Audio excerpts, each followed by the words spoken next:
Olá, turma, sejam bem-vindos ao nosso breve resumo, sobre o capítulo 6, Democracia e Ditadura no Brasil, que será o tema da nossa avaliação desta semana.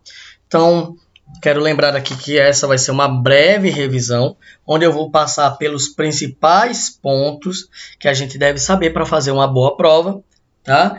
E aí, é claro que você em casa vai ler também as páginas que a gente for dando uma revisada aqui, tá? Para fazer uma boa avaliação. Então, já na página 276, vamos falar sobre o retorno da democracia, que aí no período pós-governo do Estado Novo, que era o governo de Getúlio Vargas, que durou até 45, o Brasil passou por um amplo processo de transformações, onde a questão da Segunda Guerra Mundial, a questão do... E aí Getúlio Vargas teve que sair, sofreu pressão e saiu do governo, porque houve a vitória da democracia na Segunda Guerra Mundial, e não fazia sentido um governo ditatorial como era o Estado Novo governar o Brasil, Então isso é bastante importante a gente lembrar que vai aí fazendo com que a democracia volte para o nosso país, Brasil. Foi eleito o general Gaspar Dutra, Eurico Gaspar Dutra, foi eleito como presidente, se aliou com os Estados Unidos como presidente, fez algumas concessões, abriu as portas do Brasil para o comércio internacional, para investimentos de empresas internacionais no país, criou a Constituição de 1946, que foi uma nova Constituição que mostra aí que houve a restauração do processo democrático eleitoral no país, Tivemos também a volta de Getúlio Vargas ao poder. Getúlio Vargas agora volta eleito presidente, eleito pela maioria da população brasileira, a maioria votante, foi eleito como presidente. E aí, como presidente, vai agradar muita gente, mas também vai desagradar outros, Getúlio Vargas vai ser o criador da Petrobras, Isso aí a gente falou bem entre as nossas aulas. Foi o criador da Petrobras, uma grande empresa estatal brasileira, nacional, que faria a extração e a refinação do próprio petróleo brasileiro, Durante o governo teve conservadores e progressistas, dois grupos que divergiam nos seus pensamentos. Esses grupos políticos faziam bastante crítica ao governo de Getúlio Vargas. Getúlio Vargas, sofrendo muitas críticas, teve aí uma questão bastante impopular para ele, que foi o atentado de morte ao jornalista Carlos Lacerda, que era um dos principais jornalistas que criticavam o seu governo amplamente, abertamente. Tentaram matar o jornalista Carlos Lacerda e o chefe de segurança de Getúlio Vargas, Gregório Fortunato, foi apontado como mandante do crime. E aí isso não pegou bem para o governo de Getúlio. E Getúlio, tendo aí uma forte pressão, principalmente dos militares brasileiros, para que deixasse o governo, ele não renuncia e só sai da cadeira de presidente morto, porque ele se suicida com um tiro no peito, E aí ele comete suicídio e assim acaba o seu governo. Pós Getúlio Vargas, foi eleito Juscelino Kubitschek. Juscelino Kubitschek foi um presidente eleito em 1955, governaria até 1960, e ele criou o Plano de Metas. Juscelino criou o Plano de Metas, Juscelino conhecido como JK. Criou também o slogan 50 anos em 5. E qual era a ideia do slogan 50 anos em 5? É que o Brasil se desenvolveria economicamente, né? 50 anos em 5 anos, que era o período do seu governo, lembrando que não havia reeleição nesse período, né? Então, Juscelino Kubitschek queria desenvolver economicamente o Brasil 50 anos em 5, né? O seu plano de metas foi um dos maiores destaques do seu governo, previa grandes investimentos em áreas essenciais para o crescimento da economia, como os setores energético, industrial e de transportes. E entre o plano de metas estava a construção de uma nova capital para o Brasil, uma capital no centro-oeste, que foi a construção de Brasília, que é a nossa capital, que foi inaugurada no fim do seu mandato, né, no ano de 1960. Isso aqui é importante a gente saber do período do governo de Juscelino Kubitschek, JK. Passamos aí para o governo de Jânio Quadros, né? Jânio Quadros, que foi eleito presidente, e seu vice foi o João Goulart. Lembrando aqui que nessa época, presidentes e vice-presidentes eram eleitos separadamente, não eram em chapa, né? Não eram uma única chapa, mas eram chapas diferentes. Você votava para presidente, depois votava para vice-presidente. Tá? Então, Jânio Quadros foi eleito, porém, com uma crise, né, com críticas e tudo mais, uma política externa muito controversa, porque também era aliado dos Estados Unidos, mas tinha uma conversa ali com a China, com Cuba, com a União Soviética, que desagradava boa parte do setor econômico e político do país.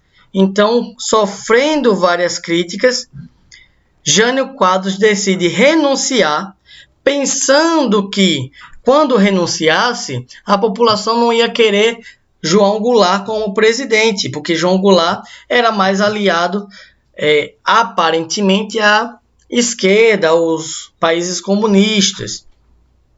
E aí a população ia querer Jânio Quadros, e Jânio Quadros iria voltar para a cadeira de presidente nos braços do povo, né? Porém, isso não aconteceu. Jânio Quadros renunciou e o povo deixou por isso mesmo. E quem assume o governo vai ser João Goulart. João Goulart, né, assume o governo com fortes tensões sociais. E aí ele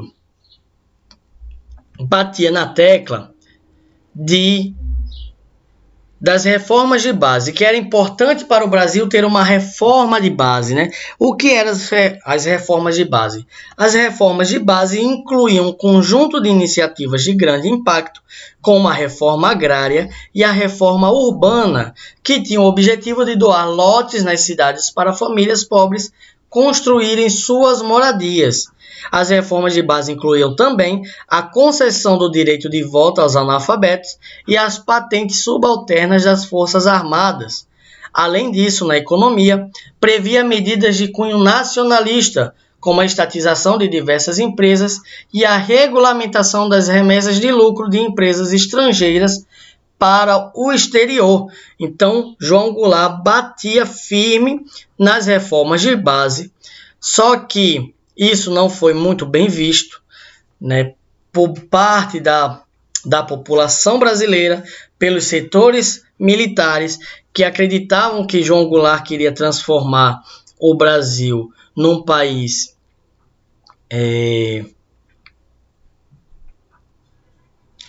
socialista e não capitalista. Então dá-se o golpe no dia 1º de abril de 64, começa no dia 30, mas o golpe é efetivado no dia 1º de abril de 64, onde João Goulart é deposto e teve que fugir para não ser preso, e inicia o período da ditadura militar no Brasil.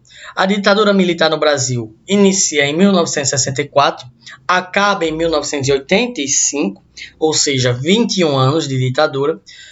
Durante esses 21 anos houve muita repressão, houve muita perseguição, houve também a extinção de vários partidos políticos, onde poderia existir apenas dois partidos, a Arena e o MDB. A Arena era a Aliança Renovadora Nacional, que era partido governista, era partido dos militares, e o Movimento Democrático Brasileiro, MDB, que comandavam a oposição moderada ao governo. Era uma oposição moderada para fingir que as coisas ainda aconteciam democraticamente no Brasil, tá? Mas não era bem assim. O Movimento Democrático Brasileiro, o MDB, não tinha grande força e grande expressão numa crítica ao Aliança Renovadora Nacional, que era o Arena, né? Era mais faz de conta. Nesse período de ditadura, houve uma crescente propaganda ideológica, propagandas nacionalistas com frase: este é um país que vai para frente, ninguém mais segura este país, Brasil ame ou deixe, né? Que falava do Brasil do futuro, né? E, inclusive, uma das propagandas era que o futuro chegou, né? Que agora o Brasil iria para frente com os militares no governo. Houve várias repressões, né? No governo ditatorial, aqui no Brasil, na ditadura civil-militar, onde o Ato Institucional 5, aprovado em dezembro de 68, foi o mais repressivo e o mais violento ato institucional do governo, né? Onde acabava com os habeas corpus, né? Prendeu várias pessoas, inclusive políticos, inclusive Juscelino Kubitschek, né? Teve seu direito político perseguido e tantos outros políticos da época, né? Então houve um período de bastante censura, onde a censura atacava jornais, revistas, música, né? A cultura em geral era atacada pelos censores do governo militar. Tudo aquilo que era contra, ou que os militares achavam que era contra o governo, era censurado, né? Mas também tivemos resistências a essa censura, resistência a essa ditadura, como na parte da música, na parte do teatro, na parte do cinema, né, que foram fontes de resistência contra os atos abusivos da ditadura. Inclusive resistências da imprensa. Aqui nós temos uma imagem, né, que mostra bem como a censura agia nos jornais daquele período. Então isso aqui é importante vocês saberem, é importante dar uma boa lida.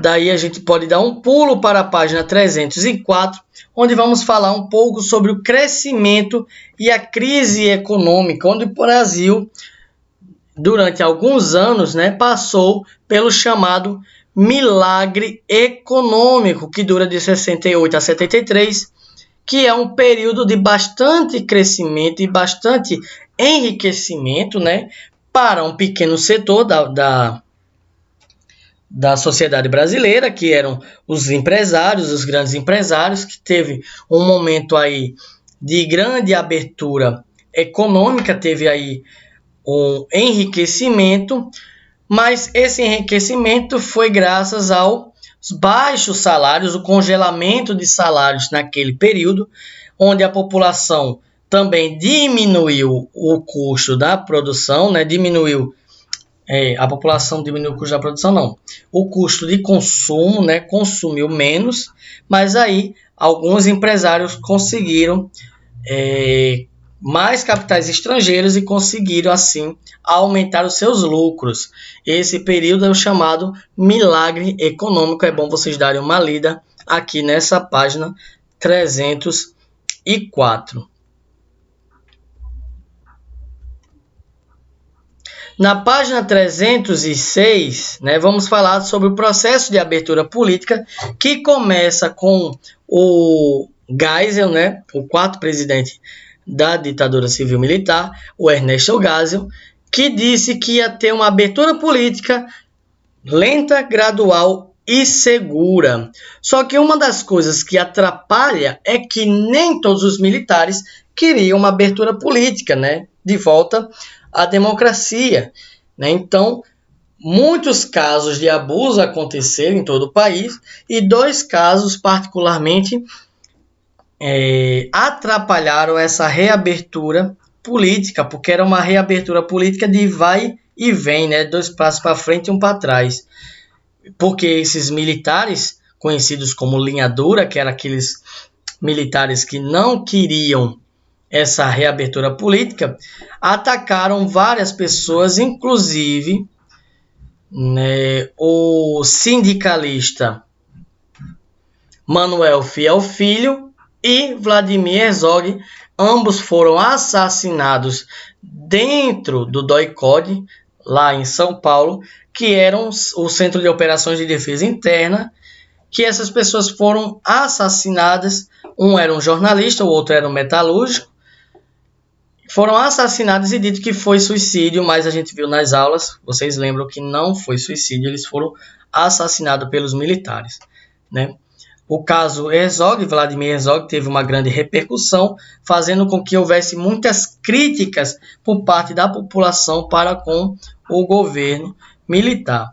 Aos poucos vai havendo essa reabertura política, né, no Brasil, que aí a gente vai passar para o capítulo 7, só a primeira página, que vai falar sobre o fim da ditadura civil-militar, onde o último presidente, quinto e último presidente, João Batista Figueiredo, assumiu o governo e criou a Lei da Anistia.